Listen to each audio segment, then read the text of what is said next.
Okay, well, I've got two co-authors on this who I have very close and friendship and personal relationship with and professional. Jiong Hae, everybody probably knows him from Zeta wearing the Trinity software in Houston, and Brian Horn, who's now taking my old spot at Cairn Energy over in India. So he's over there. I want to tell you that had I known what I was getting into when I looked into updating the Giant Fields database, I probably wouldn't have done it. It does swallow you whole. It's kind of a never-ending thing trying to keep up with it. And as you know, when you if you don't have access to and permissions from these big companies like IHS Energy and so on and so forth, the task of rooting out where these giants are is pretty daunting. But I got into this thing in 2016 because I was asked to give a talk for GTW in the United Arab Emirates on stratigraphic trap potential in the Middle East. And I thought, well, this will be easy. I'll just update the Giant Fields database and see how we're doing on strat traps and go from there. Well, I discovered that wasn't going to be the simplest thing to do. But why do you do this? It's because 60% of the world's reserves are sitting in giant fields. And Michael Halbudi had a wonderful quote here. This is paraphrased.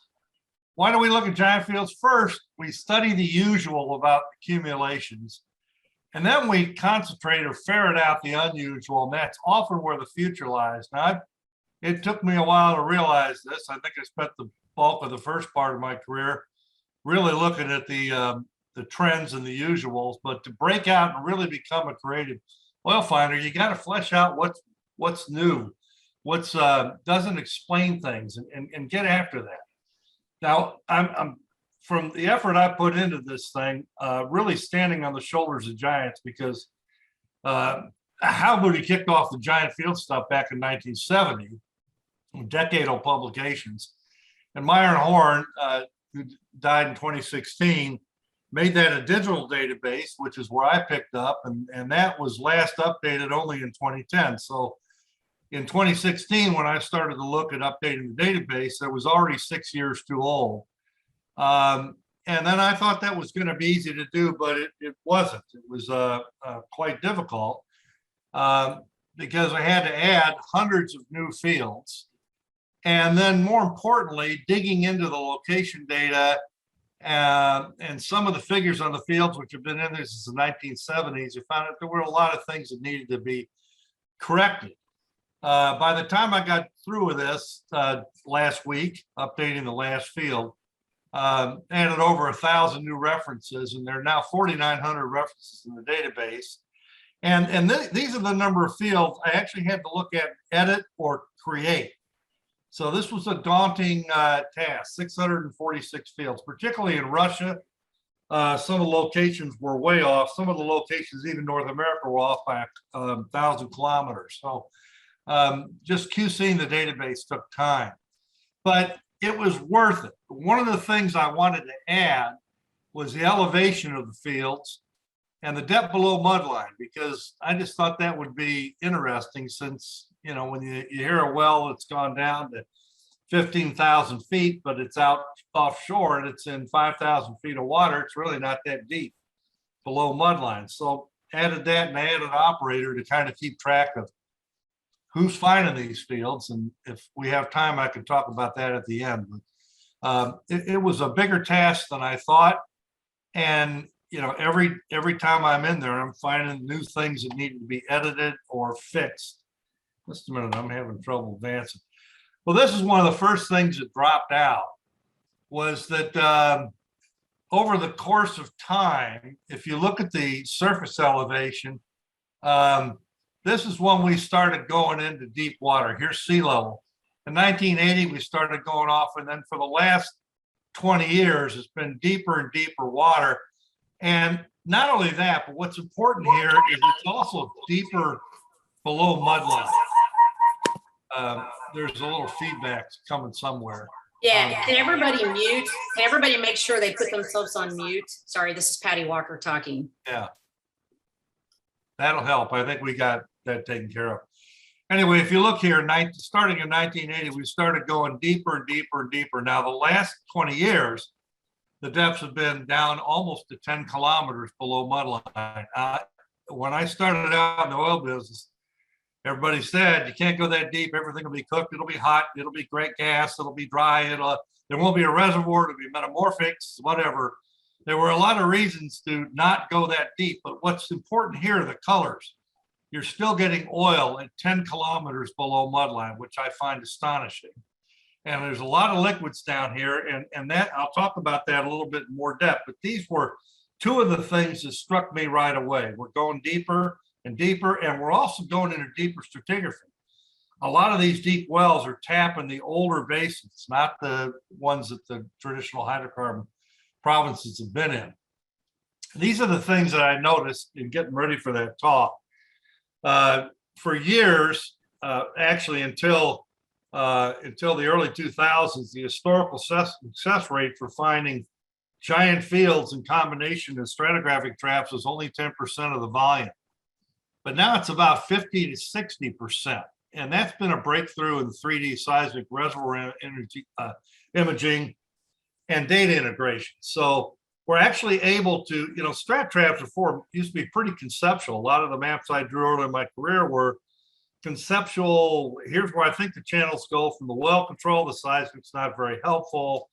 But now we can actually see what these facies look like. And that has done a wonder to make it easier to find these kinds of traps. So that's been a paradigm shift. The unconventionals, which I won't deal with a lot here, have obviously exploded, and that's been another paradigm shift, and they're going global. I'll show some examples of getting out of the US where people are trying it. Another thing I noticed was that a whole bunch of the recent giants have been over oceanic crust or greatly thinned continental crust, and that was certainly a mantra I heard at BP, was you won't find anything over oceanic crust. There's not enough sediment. The ocean crust is very cold. You won't have anything thermally mature, and that's just been blown out the window in the last 20 years. And this is one of the points I really want to point to. 7 to 10 kilometers below mudline, we're getting really good reservoir, high pressure, and in many cases, we're going into deeper petroleum systems that are unexplored. One last thing, which was not so obvious, this came out of reading the literature, was that hydrodynamic upward flow in overpressured basins, I think it's underappreciated. And more fields are being found with tilted contacts caused by hydrodynamics. And if you stop and think about what drives a hydrodynamic system, it's elevated hydraulic head, and that's related to pressure and elevation. And you stop and think about it, if you're in an overpressured basin, it's almost impossible not to have a hydrodynamically active aquifer system. So I think we need to look at that a lot more. And you wonder how many dry holes are out there with unflushed fields or slight, maybe they've got gas over overpressured water and there's a field down dip. So now we've got this step change here, and here's the historical finding rate. This is for all structures. This is kind of the glory period, 1920 up to say 1975, of finding these big global giants. And this is opening up in the Middle East and parts of North America and so on and so forth. But everything kind of flattened out here. Now, what's interesting though, is you look at stratigraphic traps. There were some really big ones found here, mostly by accident, kind of a flattening out. And they've gone out like this. But look at the combination traps.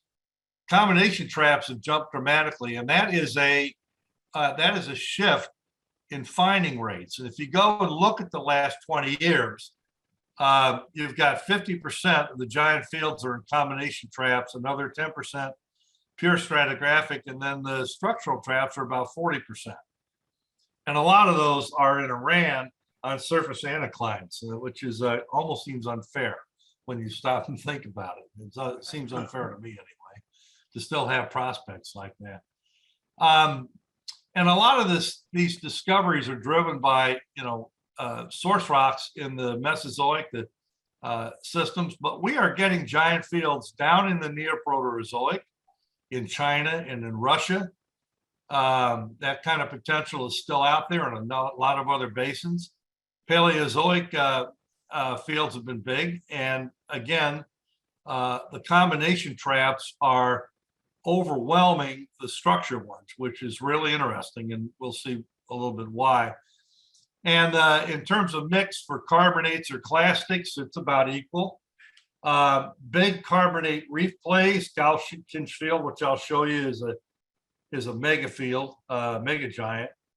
But the carbonate traps and the clastic traps are a little bit about equal, but these have been big. The carbonate traps have been really big in the last 20 years. And the school I teach at likes that because we're sitting on carbonates at the University of Miami. I want to take a look at where these fields are. And I'm going to show a bunch of these examples that are in numbers here.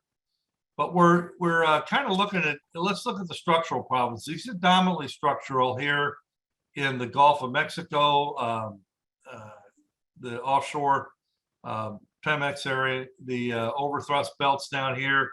A lot of the Niger Delta is structural. The West Siberian Basin is both. And it's had some substantial reserve adds in the last 2 years alone. There have been about 7 giant fields found offshore Kara Sea. So these are structural trends. But the other trends here that I'm pointing out are really stratigraphic or combination. And we're going to look at a deep oil over here.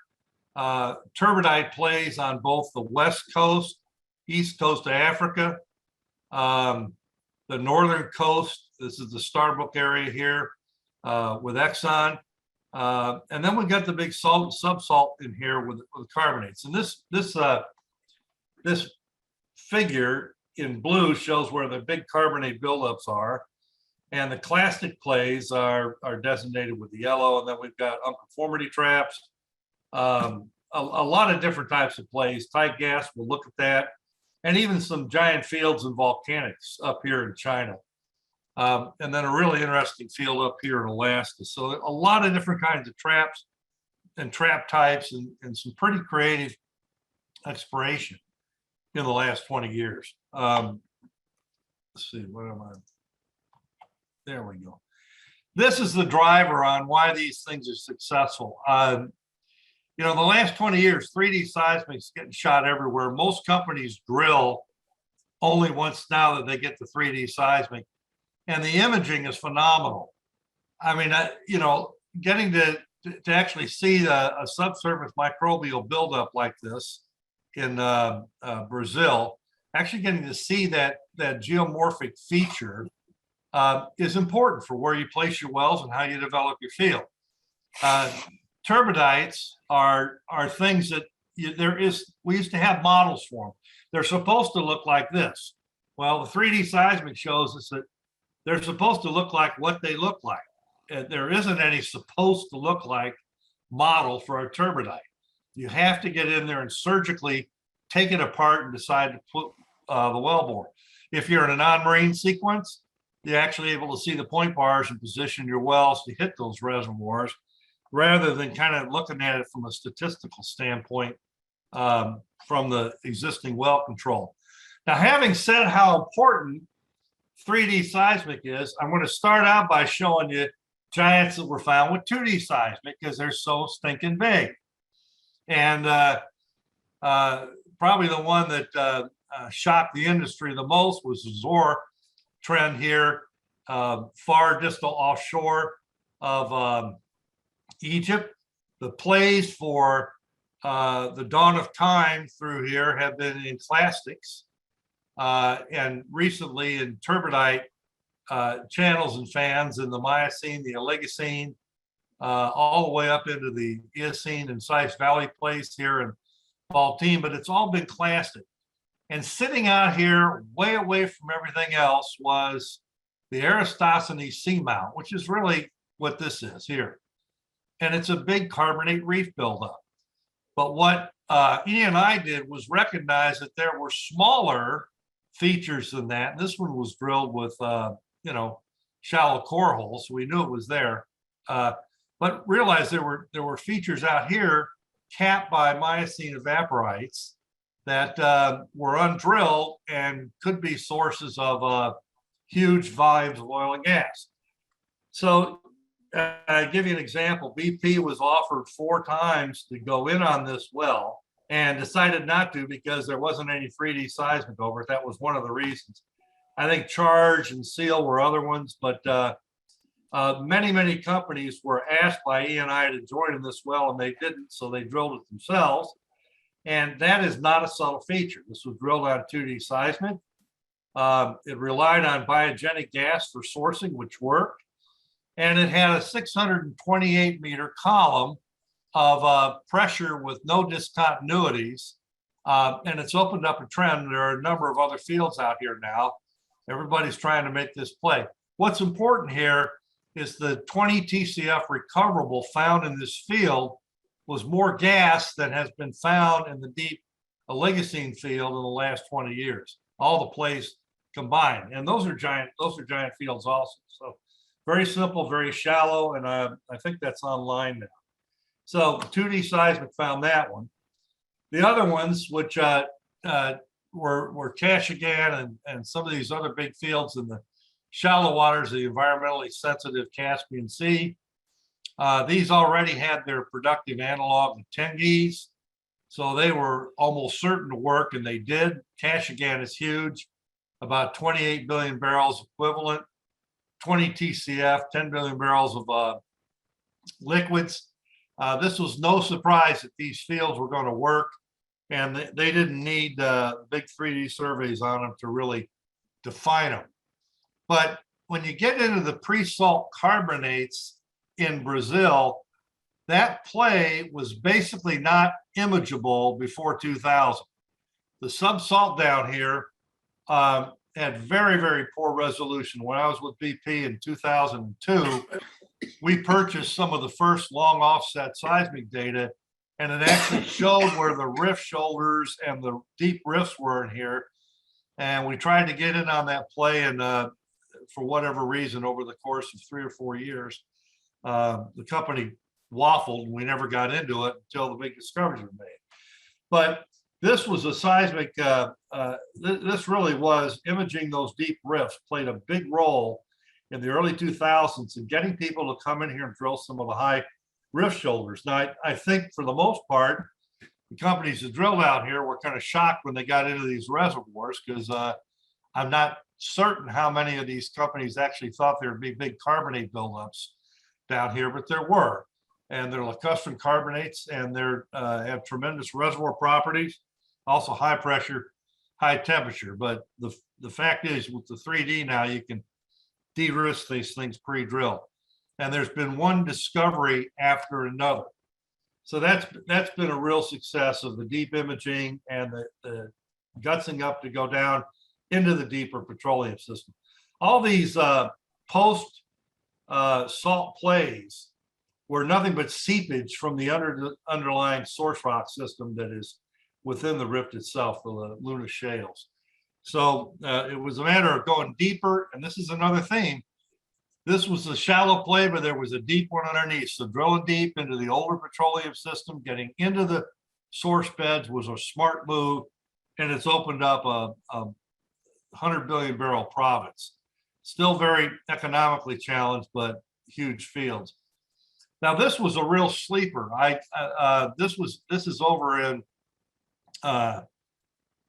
Turkmenistan, and you got the Galkin-Shinskan. What's interesting is this is a huge reefal province, but prior to 2003, there were smaller features drilled here: Manara, Yolatan, Osman. These were considered to be small, isolated reefs like this.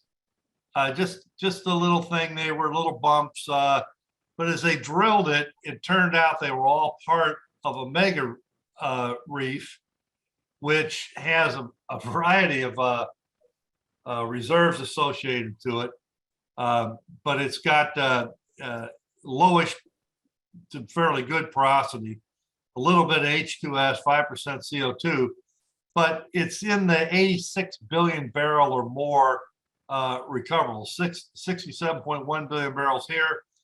Gazprom saying 17.6, quite a bit smaller. The high was 82.4 billion. So we'll see what comes out of it. But either way, it's the largest field discovered in the last 20 years, and it is a mega giant. It's huge. How they missed that, those things being hooked together, I don't know, but they did, and it took a while to figure that out. When you get away from, I've looked at some of these carbonate plays, there are others. But when you look at the turbidite plays, what's attractive about them offshore is they're very thick reservoirs, so they're fairly easy to spot. And they have those plays out into the ultra deep water, into the distal fan areas where some of these things are being found today.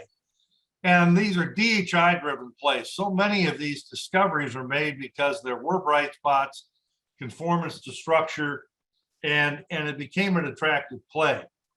And every one of these turbidite facies looks different in detail. And that's one of the key points. The 3D seismic brings out what it looks like and helps to reduce the reservoir and seal issues. Although seal always still remains a problem. These are a couple of good examples offshore Senegal, and I'll touch on Tortue and Yakar. These are big ones. And this, by the way, this is the Oceanic continental crust boundary right here. And here we have Yakar Field sitting out over Oceanic crust, and it's a giant. But the Fan 1 plays that were opened by Cairn Energy out of Edinburgh have been very big, opened up an area that had no hydrocarbons in it before. Most of the majors walked away from this area. They didn't touch it. And it came down to companies like Cosmos and Cairn to come in here and open the trend up. And up on the shelf, they got some of these sub-unconformity canyon wall traps, which has worked also. So it's been pretty interesting area.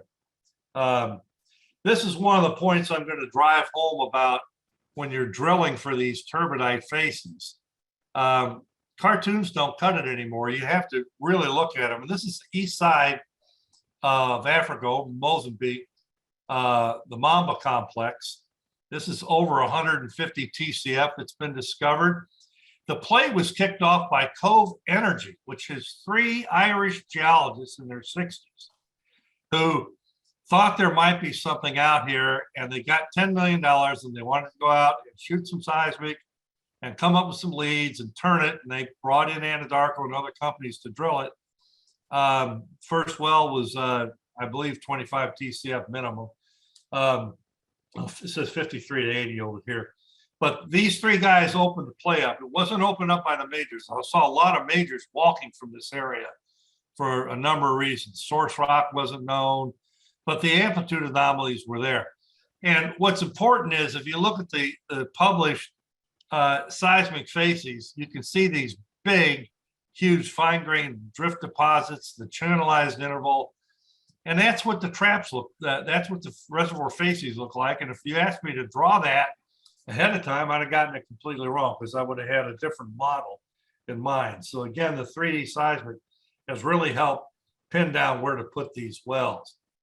One of my favorites is Rockhopper's discovery. We'll see if it ever makes money down in the Falklands. This is an area that had a drilling campaign in 1998. All the structures targeted were inversion structures like this one here, which are attractive to look at. Marana Hess Shell, Lasmo, IPC Falklands, non-commercial, but they had shows in all but one well, and they proved up world-class lacustrine source rocks. And Rockhopper, which was just a little tiny company, came in here, looked at this, the offset facies to this well, which had some oil recovery deep, and they saw a big turbidite fan pinching out on the flank, drilled it and opened up the 770 million barrel lower Cretaceous cinder post-rift turbidite fairway. So this is an area that was walked from by the early drillers despite early success. And that has happened over and over in the last 20 years. People made a discovery, subeconomic, walked away, ignored a stratigraphic trap potential, and then somebody else came in behind and was quite successful. That's my big fear as a geologist. Now I want to jump to Russia for a minute and look at a bread and butter play that is now making the North Slope work. This is the Priapskoye field, Neocomian sequence. The Russians call this the cliniform play, and you can see why. There are a number of cliniforms here. The source rock, Bajanov Shale, is down here, and there's some other source rocks above it that are mature. But basically, these cliniforms toe onto the source rock. Source rock generates oil. The oil moves into the turbidites, up the slope, and gets into the top sets and gets caught in a bunch of different stratigraphic traps. And if I do a slice down through one of the cliniforms, you can actually see the facies relationship. Here's the shelf top sets. I worked at a core workshop with Gazprom on this. Here's the slope, not a lot of channeling at all. And then down here are slope fans and basin floor distal silts and fine grained sands, which are charged with oil. And all of these faces produce in this field. And this is just one of the cliniforms. You have similar traps on each of the others. So this is a bread and butter play for the Russians. They've known about it for 40, 50 years. And if we go over to the North Slope now, you have the same situation. The big play down here was in the Shublik, looking for another Prudhoe Bay. You had all the majors up here, not all of them, but quite a few majors in this area that have been playing this for years. This was considered overburden, the Neocomian, but here we have the cliniforms coming down here. We have a source rock bed here. We have turbidites in what's called the toric. The first sand over the source rock is the toric, but they're very diachronous. And then we have the top set play here, which was ignored. Now, what I found very impressive about this discovery of the Willow Field, which is now a very big field, was ConocoPhillips in 2002 had drilled a well here, and they'd gone down through the top set beds, but they logged some log pay here, but didn't test it because it was thin. It's like 3 meters of potential pay, and they were looking for something big, and it was small. Somebody said, let's go back in and test this. So they came back in and tested it, and they got 3,200 barrels of oil per day in the Tinamac 2. And then Armstrong Oil came in here and discovered Horseshoe and Pika, same play, Willow, they're all in the same trend.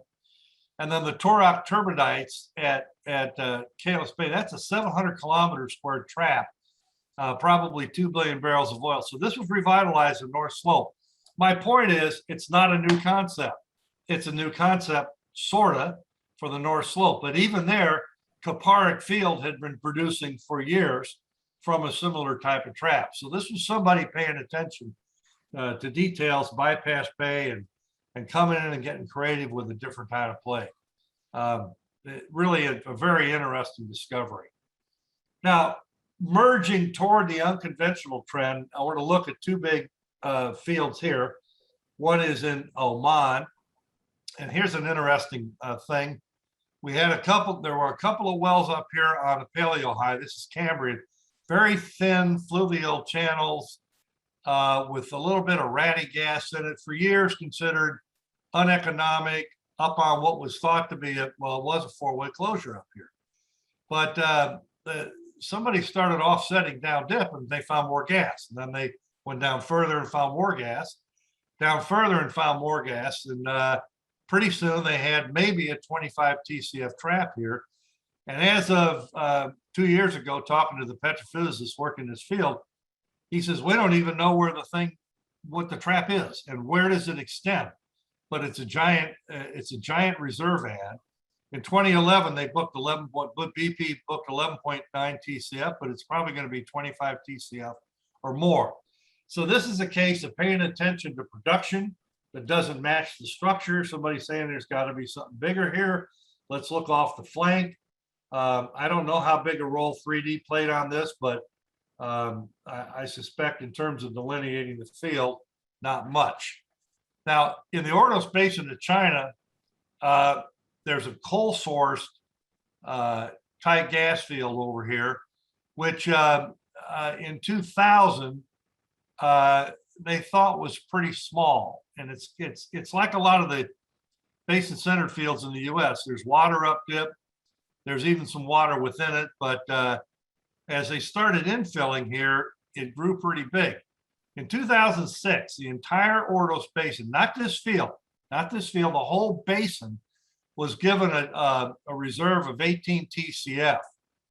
But now, as they started drilling Suliji Field and infilling, 44 TCF there, and the Permian Basin fields, 80 TCF proven, and they think the basin now has 145 TCF potential. So that's all occurred. That change in assessment of how big it was has all occurred from drilling in the last, really in the last 14, 15 years. Pretty amazing story of reserve growth. And China's full of these examples when I looked at that.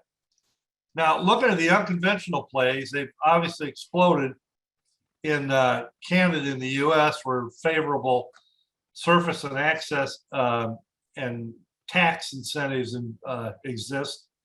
Royalties for landowners like get that money off of there in here, but around the globe, the Vaca Muerta is opened up down here in Argentina, and this is the Kazan Merbrook Northeast area we were just looking at. Merbrook Northeast is a different trap. But Kelly, there's a Jafurah Basin right in here, may have 270 TCF of gas in it. And Iran announced a field called Namavarin here that where it is on their maps has to be an unconventional source rock because the shape just doesn't fit a structure at all. I won't go into that one in deep detail, but the Bashanov has been known about in Russia since the early 60s, but it's starting to kick off with some of the Russian companies. There's Triassic tight oil, and then this Ordovician tight gas and Sichuan Basin tight gas. So you're gonna see more and more of this production from unconventionals globally. Now, I tried to make a creaming curve of the unconventional discoveries globally, and it's pretty hard because these numbers are changing so rapidly. They're almost on a yearly or by every 3 or 4 years, somebody announces that things got bigger. And this is the Utica, Las Mojas, the Bashanov in here kicking up. Triassic tight oil. This is the Mancos play in the U.S. Alpine High in the Permian Basin. I've got some personal history around that one. And then some of these things here. But to give you an idea, these numbers are very soft and they're low. And I'll give you an example. Jafurah Basin, Woodmac has booked about 5.8 TCF, but they've already got 140 wells down here, and the resource that they've identified is 270 TCF. So that number is going to grow. So even though it looks like a flattening here, it's false because these are all going to grow, and that curve's going to go nothing but up. So the world has caught on to the unconventional plays. Now, drilling deeper below mudline.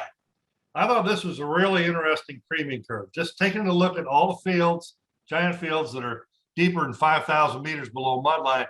Look at how that's kicked up since 2000. And this has been kind of the industry norm. Want to find a big field? Go deep. My friends, go deep into the older stratigraphy and go deep, much deeper in the basin. So this has been a standard trend, and it's all over. It's not confined to any one basin or play type, and it is a global phenomenon. People are simply drilling deeper to get at these giant fields. Sometimes it's new stratigraphy, sometimes it's just deeper in the system, older structures, but the future for the big fields has been deep. And the reservoir has been kind of amazing. I was involved in drilling Satis here in offshore Egypt, and those wells are going to 7 kilometers with Darcy permeability, 22% porosity, overpressured, high temperature. So it's really interesting. Here's an example, super deep Ordovician oil. This is published in the AAPG recently, referenced in the talk. I'll give this to the society to distribute too. What's interesting here is you're at 7,000 or 8,000 meters, high pressure, very high pressure, high temperatures, up to 172 degrees. The geothermal gradient, though, is very cold. Now, what's interesting is look at the API gravity, 17 to 45 API. It doesn't have a lot of gas, despite these high temperatures. So this gets back to what's happening here. This is I've always been raised on the paradigm. You get into those temperatures, it's all going to be gas. Well, it's not. All of these fields are showing a lot of oil deep in the system. There's an Appomattox over in the Gulf of Mexico. This is a 17,550 feet below mud line. You're looking at good porosity. You're looking at an oil field down here. I don't have much information from this paper on Shell's parameters on what's in here, but it is oil, and it is at extreme depth and higher temperature, some gas. So this one is a chloride and rim preservation, apparently, porosity of these big aeolian sands. Now this well, I'd love to find out what happened to it, but this is the 2008 Blackbeard well in the Gulf of Mexico. And we're down almost at 10 kilometers below mudline, and they had 25,000 PSI, which I think has made it very difficult to complete and test. But this is oil and or condensate and good reservoir properties down here in the oligomycin. So the idea of going deep, you're not necessarily going to get into poor reservoirs. In fact, there have been a whole bunch of examples I'm showing here. None of these giant fields are tight rocks. They're decent reservoirs, very deep. So we have to go back and rethink, what is it that's causing that? Is it the overpressure and the lack of excess pressure? I don't know the answer to that. Is it the cold geothermal gradient? That seems to be a common parameter for a bunch of these basins where the reservoirs are high quality at depth. So it just deserves a lot more thinking about. One way or the other, though, you're going deeper. And one of the things that struck me, and Xiang's been hammering this home to me, what you get when you drill something isn't necessarily the same thing as what you would say is in the gas window or the oil window. So I've got temperatures up here in that pushing that 200 range where I'm supposed to see nothing but gas, but you get down and you look in the huge global databases out here, and a lot of these GORs are still pretty oily at depth and high pressure and temperature. And what that's talking to probably is that there's a difference between what's preserved in terms of fluid API gravity and properties as it relates to pressure than to what would be generated in a source rock. And I'm sure the people listening in could comment more on that, but basically we have to remember that source kinetics play a big role in whether you get gas or oil at great depth. And these oil-prone source rocks, the ABCs by the Pepper classification, don't generate a lot of gas. So they're down here generating oil with very little gas. It has to get cracked to get the gas, and apparently it isn't getting cracked at these temperatures. Mixed D&E source rocks can generate more gas in the class F, which are coal bearing, may generate nothing but gas and oil. So what we see is going to be a function of what comes out of the fluids, how it's trapped, how it's preserved, and how it changes on a migration pathway. The bottom line is I've been very surprised with all the deep oil in high temperature settings out here. And now we get to the last part of this talk, which is upward hydrodynamic flow, till the context, and things over oceanic crust or thin continental. And these are not isolated. There are a large number of these fields producing over oceanic crust or thin continental. And then in terms of proven hydrodynamic tilt in overpressured environments, I've only concentrated on the giants here. If you go to the North Sea, you find a lot more examples. But I think these are fundamentally paradigm shifts, going further and further outboard into the deep water and still finding viable oil and gas. And then when you drill the well, being aware what you get may not be what you think in terms of contacts. Now here's some examples of over oceanic crust. This is the distal part of the Niger Delta, Bonga fields out over here. Curo 1, these are big fields, and they're out on the distal end of these thrust sheets, and they're out over the oceanic crust. And there are many, many more examples I put in that table. Senegal offshore, the Tortue area. This is these are the big ultra giants here. This is the USGS continental oceanic boundary. They're sitting out beyond it. There's still quite a sediment pile in here. I don't think the source rock has really been identified to these yet, but this is another 100+ TCF discovery that was opened up in 2015 by Cosmos Energy, and now has quite a few majors looking into it. It's another DHI driven play. This is my personal example of a tilted oil water gas water contact that went unrecognized for 25 years. It's the Temsa field in Egypt. The discovery well right here was actually had a little bit of gas over high pressure water. And when this was drilled in 1978, I believe by Mobil, they took this massive structure and looked at that, scratched their head and said, well, maybe it's a charge problem, maybe it's a seal problem, but there's not much gas there. And several years later, they decided to drill an offset, and they drilled an offset up here, hoping to get up dip and get more pay. And they stumbled into gas that went even lower, but was in pressure continuity with here. So they stuck a fault between the wells, said that it must be heavily faulted. And when BP picked this up with IOC in 1995, that was the idea, that this was a heavily faulted structure, highly compartmentalized and difficult stratigraphy. But as both companies began to drill, they started finding more and more gas off the edge. And we started interpreting that as perched water. And when I left the basin in 2000, that was the paradigm. It's perched water. The gas is in hydraulic continuity. Don't worry about it. It's not going to be much. And then about 2007, I found out, one of my friends called me and said, you know, we got a drilling systems guy here thinks it's hydrodynamic. And I heard that and a light bulb went off and said, oh my God, why didn't you think about that? This is an overpressured basin and it's highly overpressured on this side and it's closer to normal pressure on that side. So the flow would be this direction. So I took an old mud weight map, converted it to a hydrodynamic head map, ran the model in Trinity and got almost a perfect match to the known gas. Since this point in time, most of the fields in the Nile Delta now have been identified, certainly in the overpressured center, as having tilted contacts, and they're not flat. But my point is, it took 25 years to recognize hydrodynamic flow is important here.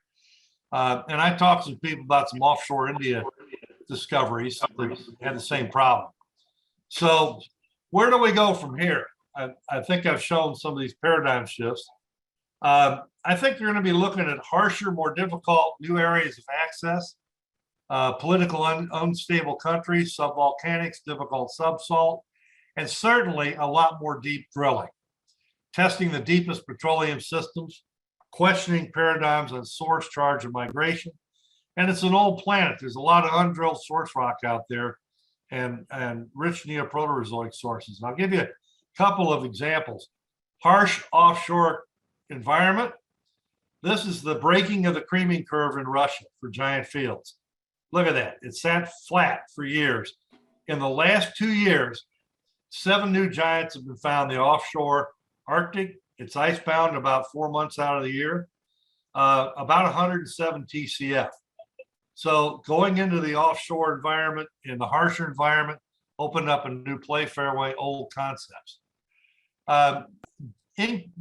We're getting much better seismic imaging, And some of the deeper basins of stratigraphy are now revealing themselves. So this is the Tupi discovery. Look at the difference in the seismic now. Even this seismic was breakthrough, because most of the seismic looked like this before they shot the long offset 2D. So there's a lot of emphasis now on getting the long offset data, looking deep stratigraphy. And this is one of my favorite reserve ads. It's Chinese did this in the Sichuan Basin.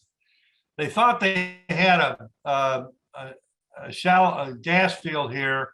This is the structure on this level, and it's a four-way closure, only the trap is not a four-way closure. It's a giant Neoproterozoic and lower Cambrian series of stratigraphic traps that have interformational seals. And they've realized in the last, since 2011, they've managed to find another 35 TCF of gas down in these lower horizons. And this is a Neoproterozoic play. So they're going deeper, older stratigraphy, older rocks, older source rocks, older reservoirs. Questioning paradigms. I just wanted to pop this up. This paper will be out in June in AAPG. But this is the maturation map for the Bajanov in West Siberia. These black dots are giant fields. Now, the paradigm here is that the vast bulk of the hydrocarbons come out of the Bajanov. And that's true in this area. But to the south, you've got giant fields back here, which the Bajanov is thermally immature for. And they got to be coming out of some of the older stratigraphy. But what's important here is just looking at things that don't make sense. Now, I don't have answers as to why these things don't make sense in this paper, but these are anomalies, and focusing on the anomalies is important. And in the last decade, some of the oil sampled down here turned out to be from Devonian source rocks or Neoproterozoic. So there's an East Siberian system working in the southern part of the basin here, which is really not explored. And that's an area where the deep imaging seismic could really help open up some new plays. There are other tools out here I'm a real fan of. When you walk into an old basin, I think you owe it to yourself to do some fluid inclusion stratigraphy and try to find migration pathways, get some oil to rock typing out of those little fluid inclusions. There's a lot of stuff you can get out of a fluid inclusion stratigraphy approach. These can be done on old dry holes. Doesn't matter how old they are, you get a wealth of information out of them. And this is some of the stuff you can get out of a fluid inclusion that astonished me. Why wouldn't you want this information? GCMs that can be tied back to source rock somewhere and help you unravel a different migration story. So when you go into the old basins, you better get some new data, because if you're just going to go in and do what the other guys have done, you're not going to find much. So that's about it. I'm going to close this off saying it's the old thing of, if you want to find it, you got to find it in your brain first, and then you can find it somewhere in the subsurface. And that's a Hal Booty type of comment, and other AAPG people. It's oil is found in the mines of men. And from my standpoint, you cannot have enough anomalies. Studying these giant fields, getting into them, putting them in your toolkit is a very useful way to expand your ability to explore. So that's it for the talk. All right. Okay, John, thank you very much. We got some people have written some stuff at the bottom. Some of these are probably questions. I'll go ahead and see what they are. Okay, where's the, I don't see the chat, so. Yeah, it's got more, so I'm not quite sure what that is. I'm not used to running the chat room. Just on the bottom of the Zoom screen, you should see participants, chat, share screen, reactions, so on and so forth. If you click the chat, it'll bring up the chat. Okay. One guy said, consider adding the Exxon Rosneft Sakhalin fields with world record horizontal drilling. That's one of the things he said. I didn't, I didn't even talk about the some of the horizontal drilling going in West Siberia has been very important. There's a field called Mezhkev Sinonian, which had a layer which was pretty tight in the Cenomanian for years. And they've been horizontally drilling that. And I think they brought forward about 1.5 billion barrels of oil. I don't see this chat line. Chat. Maybe you should It's read. kind I can actually read what they say here. This is Why don't you do that? Yeah. Michael Cheng to everyone. Thank you, John, for a great presentation. Please describe how to access and or purchase the GIS database in order to further study some of the fields, I guess. All right. I think what you need to do is we've been trying to get that online. APG is still working on it. It is online as a beta site right now. Be honest with you, AAPG at David Curtis's level right now is trying to decide how to roll it out. Is it going to be part of search and discovery? Will it come with the book on giant fields? And they've got to solve that quick because we've told people this is going to be available and it needs to be solved. But right now, I don't know what they're going to do, but they've got to get it out this year. It's all there is to it. It's they've got no overhead in it. I've spent 5 years making all those revisions, and it needs to be out there. So I would contact AAPG directly with David Curtis and ask.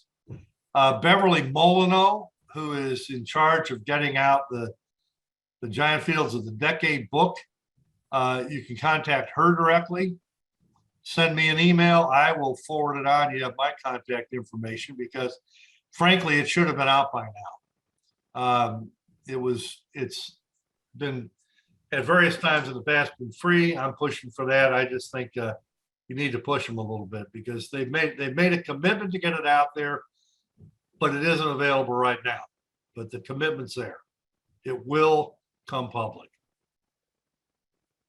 Okay, Patricia Walker asked, does the APG Giant Fields database track how many of these discoveries have been brought online and are economic? I think you might have basically answered that question. No, it doesn't. It doesn't track that. It's hard enough to find out what the it's hard enough to find out what the parameters were that went into finding them. I'll give you an example. That example I used of the 2008 well in the Gulf of Mexico, I cannot find any information on did they get it completed or not. I know they were struggling with the 25,000 PSI pressure. So I have no idea if they managed to test that and haven't released the results or have given up. And the same thing with the Kara offshore. Those things aren't online right now. You got 100 TCF that's been found in the last 7 years, last several years. And it's going to take a long time to bring it online. So I think a lot of these fields are going to be delayed. And at least a couple of them I know about offshore Caspian Basin have turned out to be uneconomic as they turned out to be gas when they thought it was going to be oil. But no, it does not track that. That has to go to some other resource like WoodMac or I don't think IHS Energy even follows that, the economic end. They might. Another question, this is from Bill Dixon. By the way, people, I apologize. The roofer started 2 days early, so if you hear a little banging in the background, that's because they're banging on my house trying to put the roof on. This is a question from Bill Dixon to everyone. What about the alpine field on the Alaska North Slope, which has continued to grow since discovery in the 1990s? I'm not that familiar with the alpine field. Is that another topset field like the Kuparic? And I need to tell me about it. I've not followed that. Dan Jarvie says, thank you, John. Further opened my eyes on evaluating migration and entrapment, I guess. Migration, charge and entrapment and preservation for all these trap types. Patricia Walker said alpine is in the Jurassic sediments. I'm not familiar with it. I know all I know is that there have been a number of these cliniform turbidites that have been discovered, as well as in the case of Horseshoe, the topset trap turned out to be very long, very linear, and it is huge. It's in excess of 7 or 8 billion barrels, and I have to go back and look at the data to see. There actually is a paper in the new Giant Fields database. There's a paper on the that whole trend discovery for horseshoe and so on and so forth. So it's a really good one. I don't know if they even mention alpine. But yeah, I kind of like to make a comment because I work globally at many different times in my career. Right now, I've almost been out of the oil business for the last 5 years. But what I found out was your two main seals are going to be salt for preserving big fields. Salt is a vertical seal or an up-dip lateral seal. And the second was overpressure. When you get a situation where you get a linear overpressure zone overlying the normal pressure zone, you can actually get a pretty damn big field. That's what happens at Alba Field offshore Equatorial Guinea. Or you can use it as a side seal like you did in Zafiro. What I found out was essentially you have to work with the major unconformities that are operating on a regional basis. And what I found out is, you start the rift system, you get the pre-rift unconformity or the rift onset unconformity. Then you get the a big unconformity in center rift, because usually there's a movement within the rift sequence itself. Then you get a post-rift unconformity. An interesting note that basically in China, you had giant fields, billion barrels plus, in each one of these situations, and they're more often than not sealed by the lake shales. Then if you continue the whole thing on, it goes to a four-lane basin sequence. Many of the great big fields are found on big fields that are found below the basal 40 unconformity surface. That's what Cutter's found on in many respects. That's what East Texas is found on. Really big unconformity tracts like Cooperuk there, and Alaska is the same way. And that's what really, in many respects, makes the big plays, is we're working with that basal 40 unconformity surface. And what you see is when you uplift things in what were formerly a basinal sequence, and you start building deltas and shedding out huge